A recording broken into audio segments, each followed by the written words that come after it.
छोटा लड़का बस अपने पिता की ओर पानी की बंदूक से खेल रहा था, लेकिन उसे यह नहीं पता था कि उसके पिता उसकी ओर असली बंदूक चला देंगे। जब बहन ने देखा कि कुछ गड़बड़ है तो वह तुरंत दौड़कर अपने छोटे भाई को पत्थरों के ढेर के पीछे छिपा लिया। जब उसने देखा कि पिता अभी भी गोलियां चला रहे हैं, तब बहन को एहसास हुआ पिता ने उन्हें इतनी दूर गाड़ी चलाकर इस सुनसान रेगिस्तान में क्यों लाया था। वह चाहते थे कि बिना किसी को पता चले उन्हें मार डालें। पिता की चाल को सफल होने से रोकने के लिए बहन ने जल्दी से अपने भाई को पीछे की ओर खींचकर ले गई। जब बाहर कोई आवाज नहीं आई तब बहन ने धीरे से अपना सिर बाहर निकाल कर देखा। पिता भाग चुके थे और उन्होंने कार को पेट्रोल से जला दिया था। ये देखकर बहन ने अपने भाई को वहीं रुकने का इशारा किया। वह खुद जल्दी से कैंप में वापस गई सामान ढूंढने के लिए। बहन को अच्छी तरह पता था कि पिता उनका पीछा क्यों नहीं कर रहे थे। वे रेगिस्तान की कठिन परिस्थितियों का उपयोग करके भाई बहन को यहाँ फंसाकर मारना चाहते थे। और अब सबसे जरूरी ये है कि पहले किसी आबादी वाली जगह पर वापस पहुंचा जाए, वरना सीमित सामान के कारण वे या तो भूख से मर जाएंगे या इस सुनसान जगह पर मर जाएंगे। लेकिन यह रेगिस्तान इतना फैला और विशाल था कि दोनों सुबह से लेकर रात तक चलते रहे, मगर उन्हें एक भी इंसान का नामो निशान नहीं मिला। अब दोनों भूखे और प्यासे थे और एकमात्र पानी का स्रोत भी पिता ले गए थे। छोटा भाई अभी भी स्थिति की गंभीरता को नहीं समझ पा रहा था और अपने आसपास की हर चीज के बारे में उत्सुक था। उत्साहित भाई के विपरीत बहन के चेहरे पर चिंता थी। अपनी थोड़ी बची हुई ऊर्जा बचाने के लिए दोनों को प्यास सहते हुए जमीन पर सोना पड़ा। इसी तरह उन्होंने पत्थर की दीवार के पास एक रात जैसे तैसे काट ली। अगली सुबह भाई बहन फिर से अपनी यात्रा पर निकल पड़े, लेकिन वे बिना सिर वाली मक्खी की तरह थे। उन्हें नहीं पता था कि किस दिशा में जाना है। आसपास की स्थिति को बेहतर ढंग से समझने के लिए बहन ने बिना कुछ कहे अपने भाई को लेकर पहाड़ पर चढ़ना शुरू कर दिया। हालांकि जब वे आधे रास्ते तक पहुंचे तो बहन का पैर फिसल गया और वे गिरते गिरते बची। इस घटना के बाद दोनों और भी ज्यादा सतर्क हो गए। अच्छी बात यह रही कि वे सुरक्षित ऊपर चढ़ गए, लेकिन जब वे मुश्किल से पहाड़ की चोटी पर पहुंचे तो जो दृश्य उन्होंने देखा उससे दोनों का दिल टूट गया। चारों ओर सिर्फ बंजर पहाड़ थे, कहीं भी किसी शहर का निशान नहीं था। चूंकि दोनों निर्जलित होने वाले थे, इसलिए सबसे जरूरी था जल्द से जल्द पानी का स्रोत ढूंढना। दुर्भाग्य से उन्होंने आधा दिन खोजा, लेकिन एक बूंद पानी भी नहीं मिला। मजबूरी में दोनों को वहीं रुककर अपनी ताकत बचानी पड़ी। सौभाग्य से बहन को एक डिब्बे में कुछ बूंदे पानी मिली, जिसे उसने तुरंत अपने भाई को ऊर्जा के लिए दे दिया। इसके बाद थोड़ा आराम करके वे फिर से पानी की खोज में निकल पड़े। शुरू में भाई अपनी बहन के साथ चल पा रहा था, लेकिन लंबे समय तक तेज धूप में रहने के कारण वह जल्द ही कमजोर हो गया। इसके तुरंत बाद वह एक पहाड़ी से लुढ़क गया। जमीन पर पड़े अपने भाई को देखकर बहन ने उसे जल्दी से उठने और चलने के लिए कहा, लेकिन 3 दिनों से भूखे लड़के के पास आगे चलने की ताकत नहीं बची थी। चाहे बहन जितना भी पुकारे, भाई जमीन पर पड़ा रहा और बिल्कुल भी हिला नहीं। मजबूरी में बहन ने अपने भाई को पीठ पर लादकर आगे बढ़ना जारी रखा। इस तरह न जाने कितनी देर चलने के बाद उनके सामने अचानक एक फलों का पेड़ दिखाई दिया। शुरुआत में बहन को लगा कि यह उसका वहम है, लेकिन जब भाई ने भी उस फलदार पेड़ को देखा तब दोनों उस पेड़ की ओर चल पड़े। लेकिन भाई बहन के लिए आश्चर्य की बात यह थी कि पेड़ के नीचे एक पानी का गड्ढा था। भाई ने यह देखते ही बिना कुछ कहे पानी पीना शुरू कर दिया और फिर पानी में पड़े अनजाने जंगली फल उठाकर खाने लगा। जब बहन ने देखा कि पेड़ पर बैठे पक्षी भी इन जंगली फलों को खा रहे हैं, तो उसे तुरंत समझ में आया कि इन फलों में कोई जहर नहीं है। इसलिए उसने अपने भाई को बेझिझक खाने की अनुमति दे दी। इस प्रकार 3 दिनों से भूखे भाई बहन ने आखिरकार जंगली फलों से पेट भर लिया।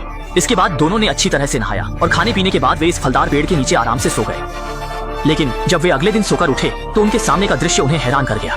उन्हें तुरंत निराश कर देता है। सिर्फ एक रात में गड्ढे का सारा पानी जमीन में समा गया था और पेड़ों पर लगे जंगली फल भी पक्षियों द्वारा खा लिए गए थे। इससे भी बुरी बात यह थी कि कल दोनों ने सिर्फ खाने पीने में ध्यान दिया था और गड्ढे के पानी को संग्रहित करने की सोची भी नहीं थी। ये देखकर बहन के पास कोई उपाय नहीं था। वह सोच रही थी कि पानी फिर से रिस कर आ जाएगा। भाई बहन फिर से पेड़ के नीचे लेट गए और चुपचाप पानी के उभरने का इंतजार करने लगे। अकल्पनीय रूप से जब दोनों नींद से जागे तो उन्होंने डर के साथ देखा कि पास ही एक जंगली आदमी अचानक प्रकट हो गया है, जो हाथ में भाला लिए जमीन पर रेंगती छिपकली का शिकार कर रहा था। जल्द ही जंगली आदमी ने पेड़ के नीचे बैठे भाई बहन को देख लिया। इस पल ने भाई बहन को उम्मीद से भर दिया। उन्हें एहसास हुआ कि उसके पास जरूर पानी होगा और दोनों खुशी खुशी उसके पीछे चल पड़े। लेकिन भाषा की बाधा के कारण भाई बहन उससे काफी देर तक बात करते रहे, लेकिन जंगली आदमी एक शब्द भी नहीं समझ पाया। मजबूरी में भाई ने हाथों से इशारे किए। काले आदमी ने तब समझा कि भाई बहन को प्यास लगी है। केवल देखा कि काले आदमी ने सरकंडे को अभी अभी वाले पानी के गड्ढे में डाला। जोर से चूसने पर उसने सफलतापूर्वक पानी ऊपर खींच लिया। भाई बहन को भी इसी तरह स्वादिष्ट पानी मिला। ये अच्छी तरह जानते थे कि काले आदमी के साथ रहने से ही खाने पीने की चिंता नहीं होगी। भाई बहन ने बिना सोचे समझे उसके साथ यहाँ से निकल गए। रास्ते में उन्हें एक कंगारू मिला। काले आदमी ने तुरंत अपना भाला उठाया और कुशलता से कंगारू का शिकार करके भाई बहन के लिए कंगारू का शानदार भोजन बनाया। भूख से बेहाल भाई बहन को पहली बार मांस खाने को मिला और इसी वजह से कि काला आदमी उनके साथ था, भाई बहन को अब खाने पीने की चिंता नहीं रही। लेकिन समय के साथ काला आदमी गौरी त्वचा वाली बहन को पसंद करने लगा। लड़की की त्वचा खुद की तरह काली न हो जाए, इसलिए उसने खासतौर पर उसके लिए एक छाता बनाया। यहाँ तक कि लड़की को पानी में न उतरना पड़े, इसके लिए उसने बिना कुछ कहे भाई को सामान थमा दिया और खुद लड़की को पीठ पर लादकर नदी पार करवाई। लेकिन ऐसा लगता था कि वह उन्हें वहाँ से जाने नहीं देना चाहता था और उन्हें बेकार की गतिविधियों में व्यस्त रखता था। सौभाग्य से उसके जंगल में जीवित रहने के कौशल बेहतरीन थे। वह हर दिन बहुत सारा शिकार लाता था, जिससे भाई बहन को खाने पीने की चिंता नहीं रही। उस दिन छोटे काले आदमी ने एक गुब्बारा ढूंढकर लड़की को दिया ताकि वह अपना प्यार जता सके। भले ही वे एक दूसरे की भाषा नहीं समझते थे, लेकिन लड़की उसके इरादों को समझ गई। लेकिन वह सिर्फ वहाँ से निकलना चाहती थी, प्रेम में पड़ना नहीं। उसी दिन लड़की को एक घर दिखाई दिया। इस पल उसने आशा की एक किरण देखी। घर का मतलब था कि वहाँ लोग रहते होंगे, लेकिन जब वह अंदर गई तो पाया कि घर लंबे समय से खाली पड़ा था, रहने का कोई निशान नहीं था। लड़की यह देखकर बेहद निराश हो गई, लेकिन इससे काला आदमी बहुत खुश हो गया। अब लड़की हमेशा उसके साथ रह सकती थी। और इस दौरान भाई भी काले आदमी के साथ घुल मिल गया। दोनों अक्सर साथ में शिकार पर जाते थे। लेकिन उस दिन वे गलती से एक सड़क पर पहुंच गए। ये देखकर काले आदमी ने अचानक लड़के को उठा लिया। असल में वह अच्छी तरह जानता था कि अगर लड़की को इस सड़क के बारे में पता चल गया तो वह उसे छोड़कर जरूर बड़े शहर लौट जाएगी, और वह ऐसा बिल्कुल भी होने नहीं देना चाहता था। दिनों के गुजरने के साथ काला आदमी अब अपने दिल की बेचैनी को और नहीं रोक सका। इस खजाने जैसी लड़की को पाने के लिए उसने कार्रवाई करने का फैसला किया। जंगल में फंसी लड़की ने डर के साथ देखा कि बाहर का जंगली आदमी उससे शादी करना चाहता है। उसके शरीर पर अजीब चित्र बने थे और वह रहस्यमय नृत्य कर रहा था। घर के अंदर की लड़की डर गई और जल्दी से दरवाजा बंद कर दिया, लेकिन जंगली आदमी ने हिम्मत नहीं हारी। वह खिड़की के पास आकर फिर से नाचने लगा। लड़की चाहे जहाँ भी भागे, जंगली आदमी उसका पीछा करता रहा और अपनी खूबसूरती के जाल में फंसाने की कोशिश करता रहा।